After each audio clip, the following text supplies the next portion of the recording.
Still, there are few breakthroughs as promising for increasing fuel.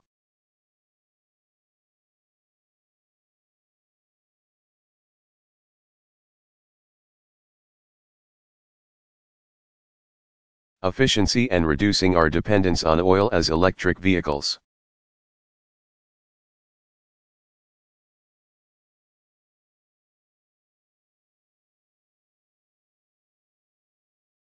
Soon after I took office, I set a goal of having 1 million electric vehicles on our roads by 2015. We've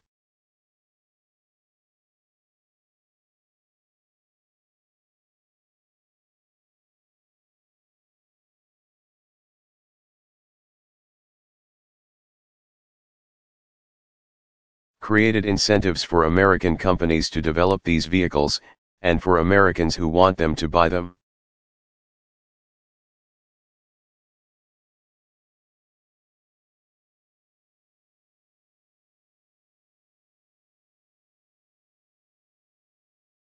So new manufacturing plants are opening over the next few years.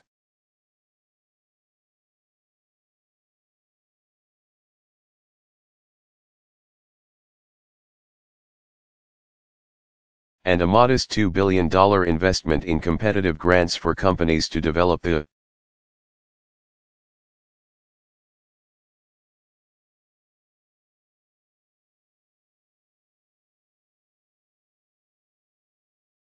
next generation of batteries for these cars has jump-started a big new American industry.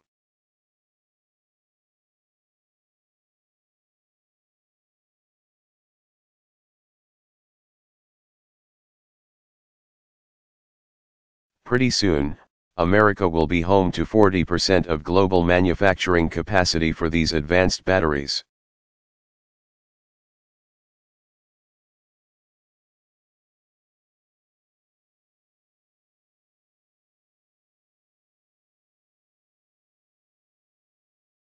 And for those of you who are wondering what that means,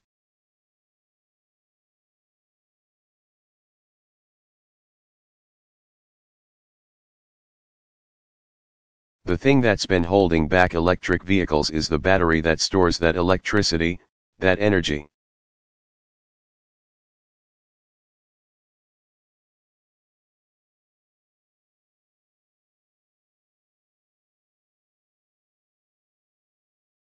And the more efficient, the more lightweight we can make those batteries.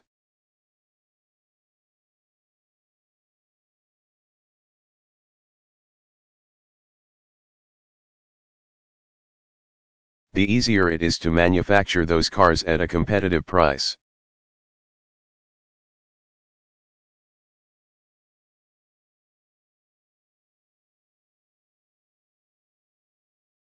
And if we can have that industry here in the United States of America, that means jobs.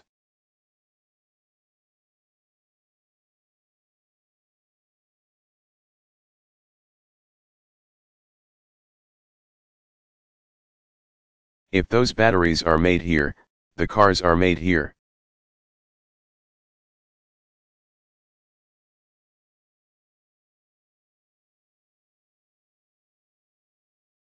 Those cars are made here, we're putting Americans back to work.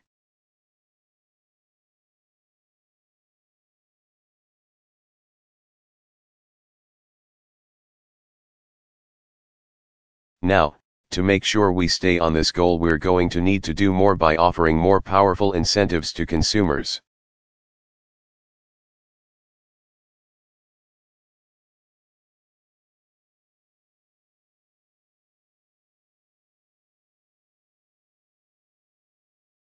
And by rewarding the communities that pave the way for the adoption of these vehicles.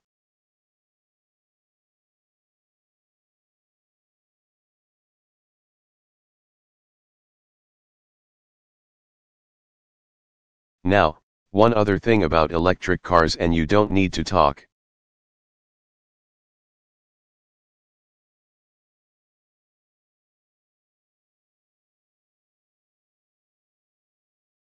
To chew about this, it turns out electric cars run on electricity.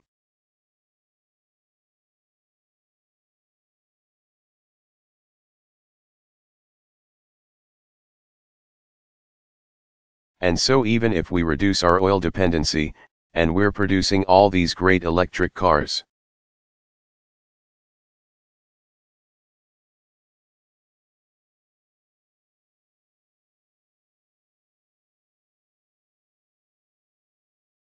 we're going to have a plan to change the way we generate electricity in America so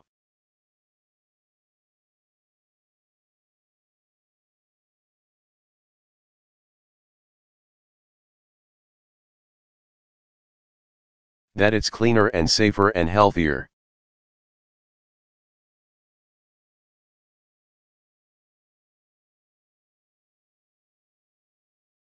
We know that ushering in a clean energy economy has the potential of creating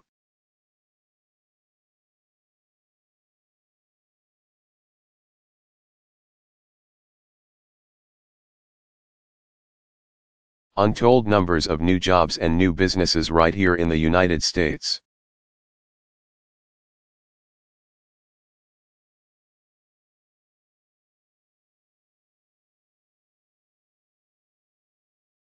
But we're going to have to think about how do we produce electricity more efficiently.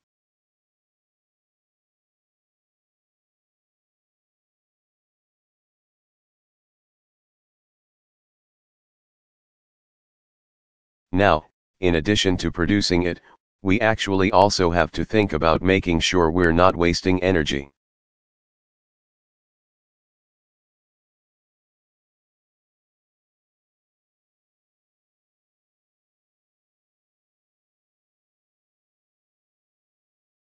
I don't know how we're doing on the Georgetown campus, Mr.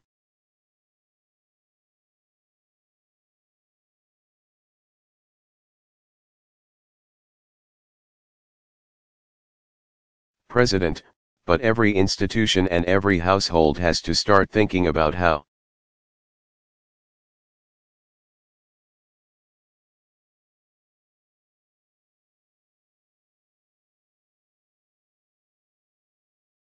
are we reducing the amount of energy that we're using and doing it in more efficient ways.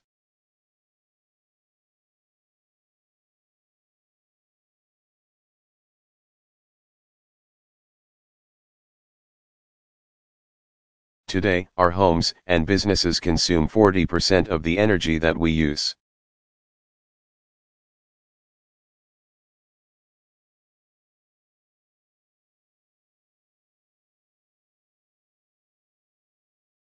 And it costs us billions of dollars in energy bills.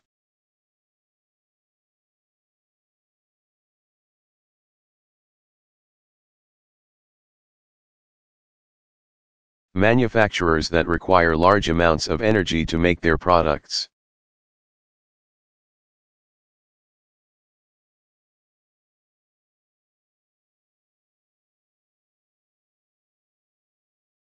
They're challenged by rising energy costs.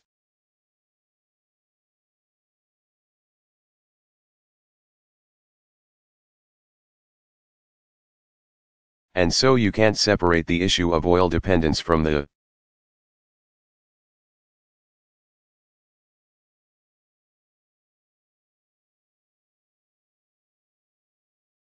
issue of how we are producing generally more energy generally.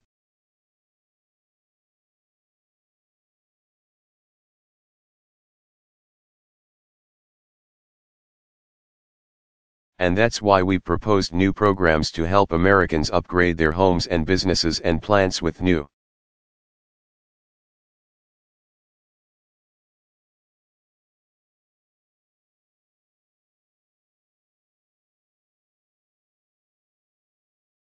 energy-efficient building materials, new lighting, new windows,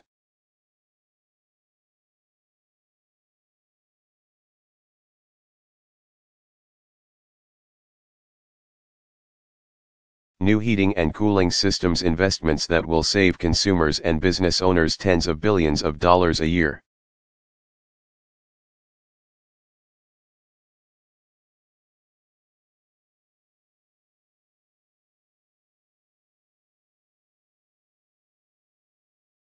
And free up money for investment and hiring and creating new jobs and hiring more workers and putting contractors to work as well.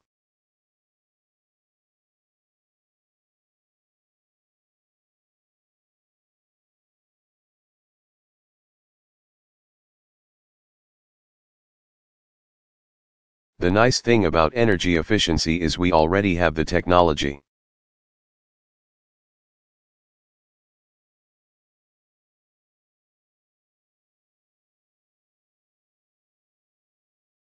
We don't have to create something new.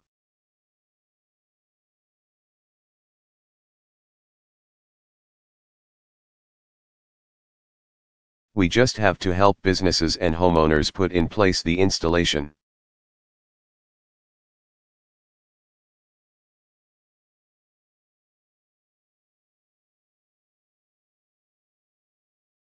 The energy efficient windows, the energy efficient lighting. They'll get their money back. You will save.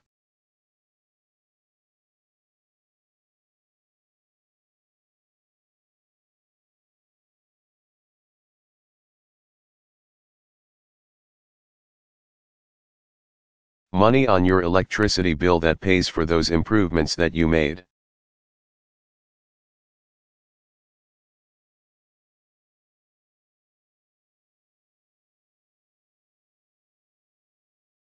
But a lot of people may not have the money up front, and so we've got to give them some incentives to do that.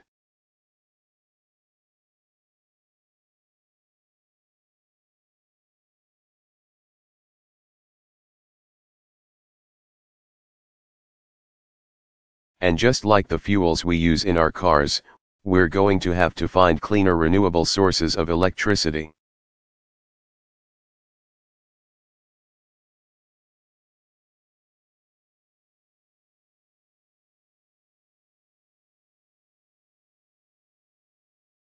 Today, about 2/5 of our electricity come from clean energy sources. But we can do better.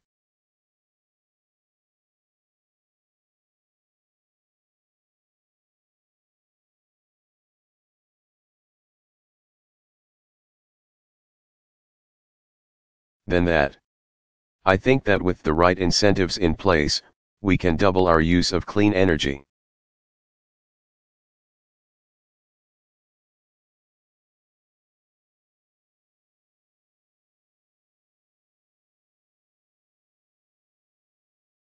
And that's why, in my State of the Union address back in January,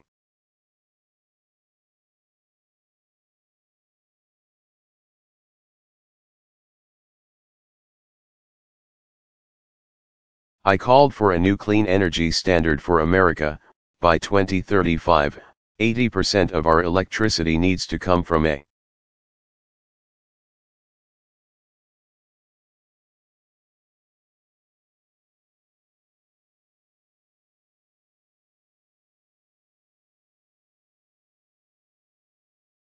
wide range of clean energy sources, renewables like wind and solar, efficient natural gas.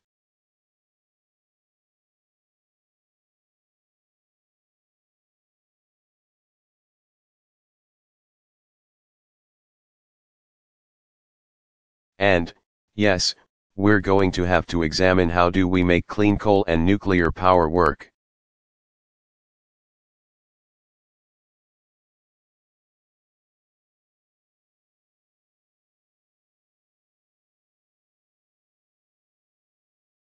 Now, in light of the ongoing events in Japan, I want to just take a minute to talk about nuclear power.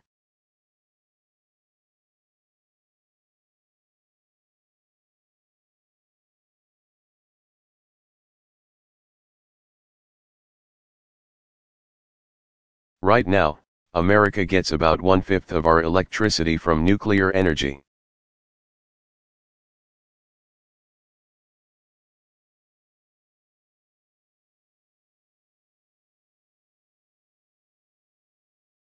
And it's important to recognize that nuclear energy doesn't emit carbon dioxide in the atmosphere.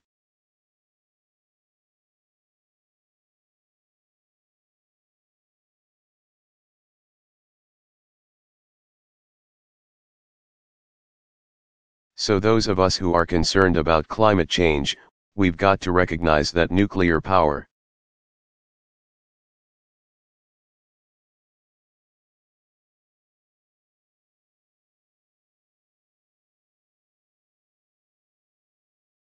if it's safe, can make a significant contribution to the climate change question.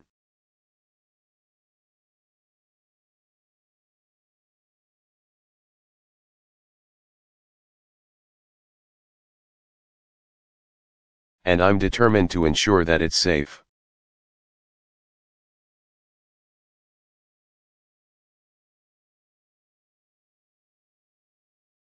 So in light of what's happened in Japan, I've requested a comprehensive safety review by the nuclear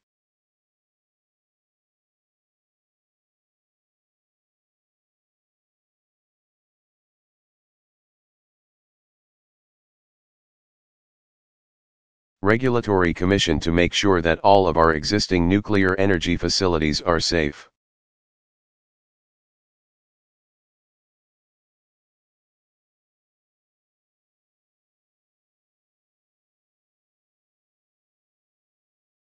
And we're going to incorporate those conclusions and lessons from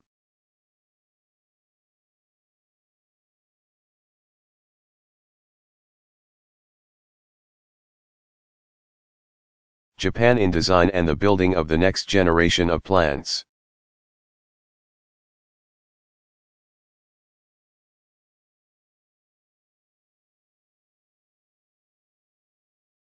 But we can't simply take it off the table.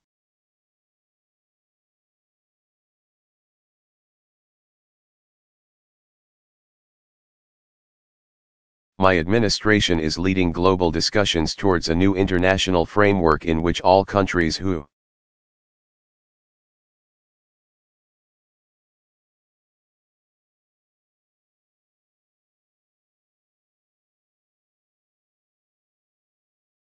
are operating nuclear plants are making sure that they're not spreading dangerous nuclear materials and technology.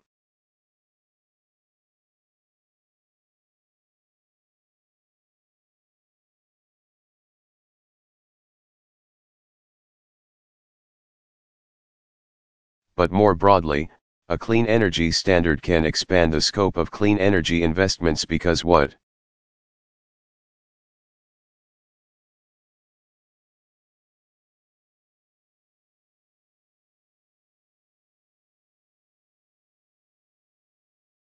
It does is it gives cutting-edge companies the certainty that they need to invest. Essentially what it does is it says to companies,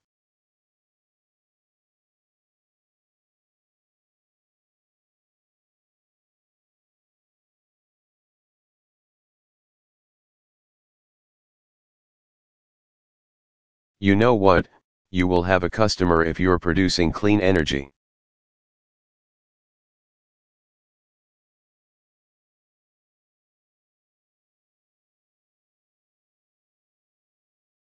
Utilities, they need to buy a certain amount of clean energy in their overall portfolio.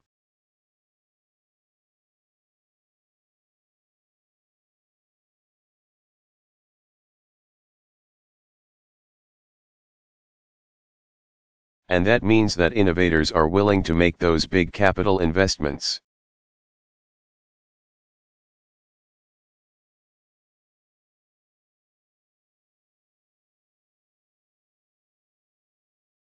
And we've got to start now because think about this in the 1980s.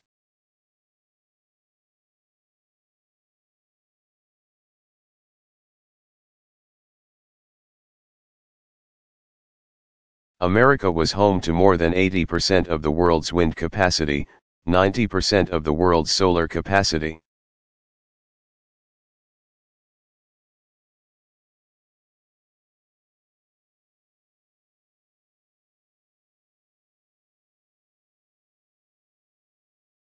We were the leaders in wind.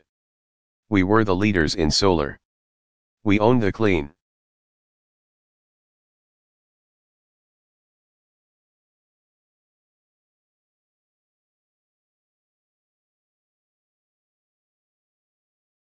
energy economy in the 80s.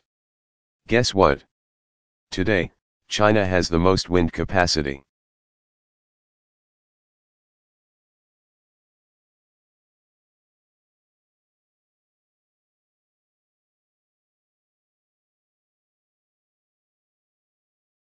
Germany has the most solar capacity.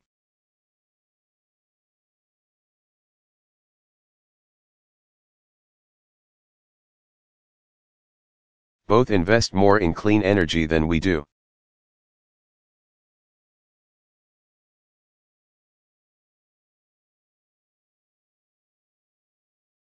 Even though we are a larger economy and a substantially larger user of energy.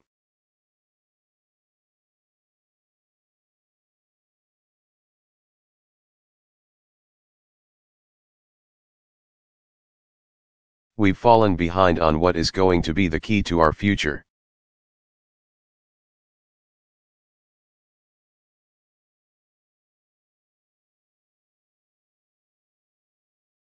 Other countries are now exporting technology we pioneered, and they're going after the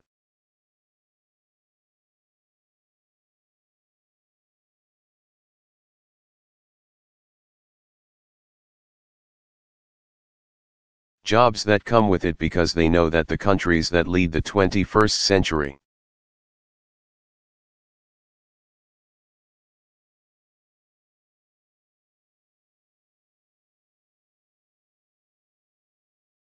clean energy economy will be the countries that lead the 21st century global economy.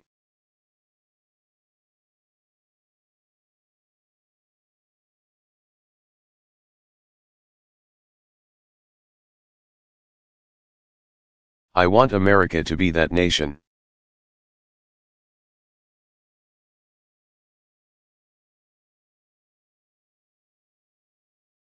I want America to win the future.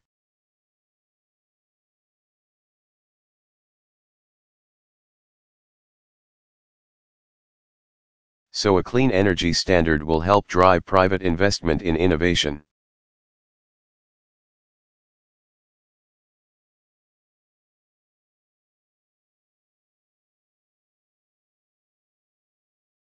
But I want to make this point: government funding will still be critical.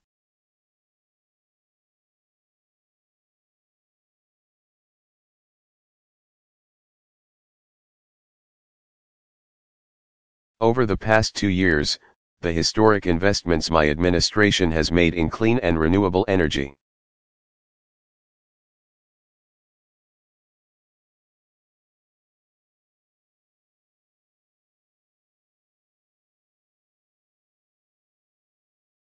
Research and technology have helped private sector companies grow and hire hundreds of thousands of new workers.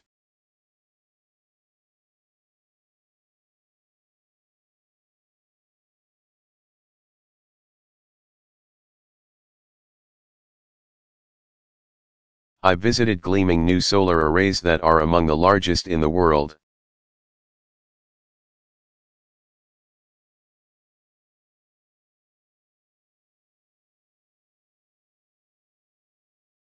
I've tested an electric vehicle fresh off the assembly line.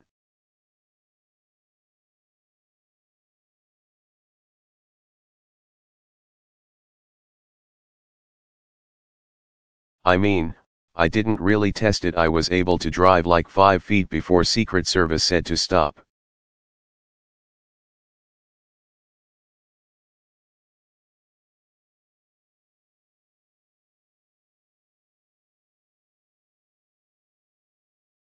I've toured factories that used to be shuttered.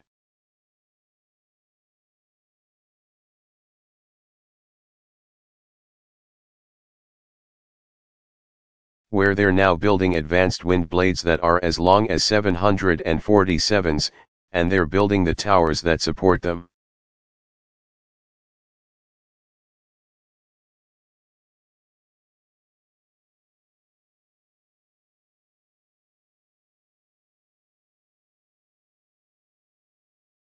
And I've seen the scientists that are searching for the next big breakthrough in energy.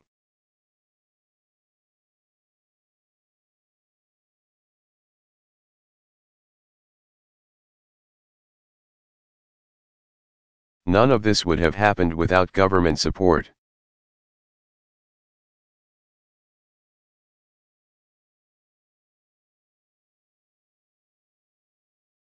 I understand we've got a tight fiscal situation.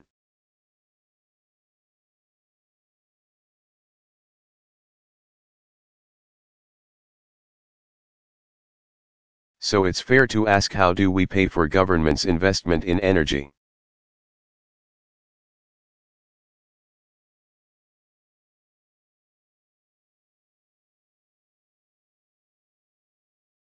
and as we debate our national priorities and our budget in Congress.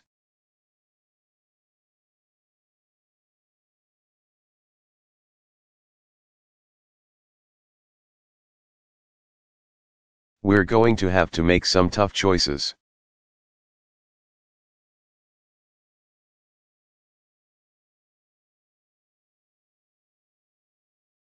We're going to have to cut what we don't need to invest in what we do need.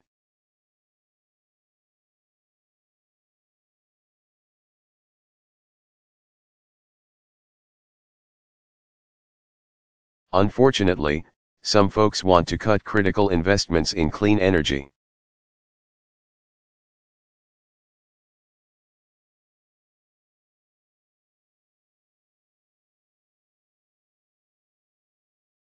They want to cut our research and development into new technologies.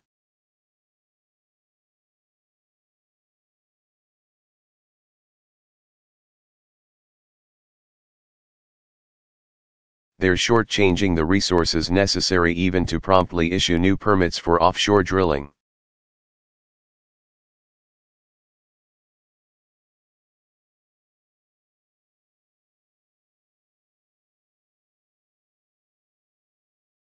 These cuts would eliminate thousands of private sector jobs. It would terminate scientists and engineers.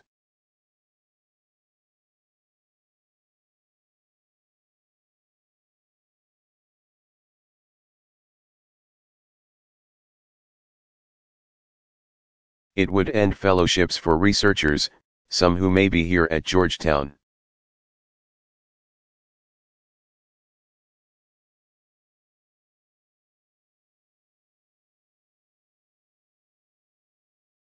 Graduate students and other talent that we desperately need to get into this area in the 21st century. That doesn't make sense.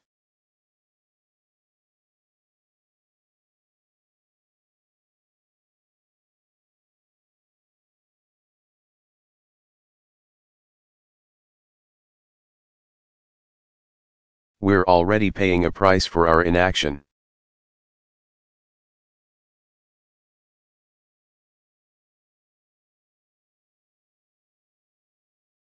Every time we fill up at the pump, every time we lose a job or a business to countries that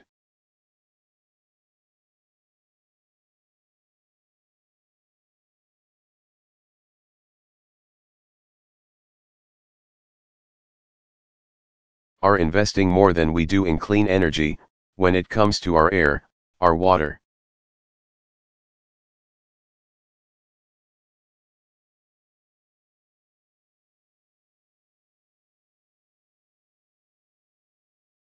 And the climate change that threatens the planet that you will inherit. We're already paying a price.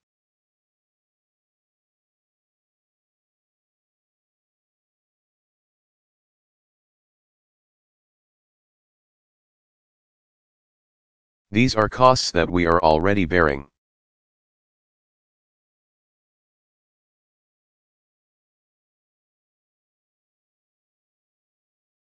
And if we do nothing, the price will only go up.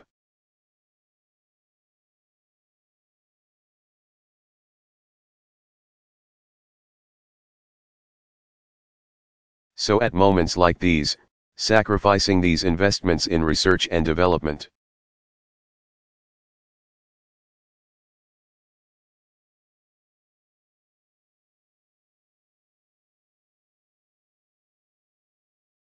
in supporting clean energy technologies, that would weaken our energy economy and make us more dependent on oil.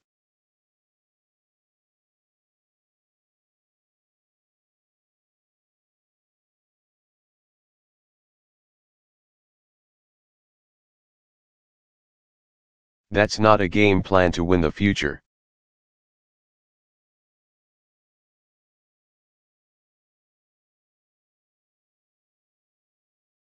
That's a vision to keep us mired in the past. I will not accept that.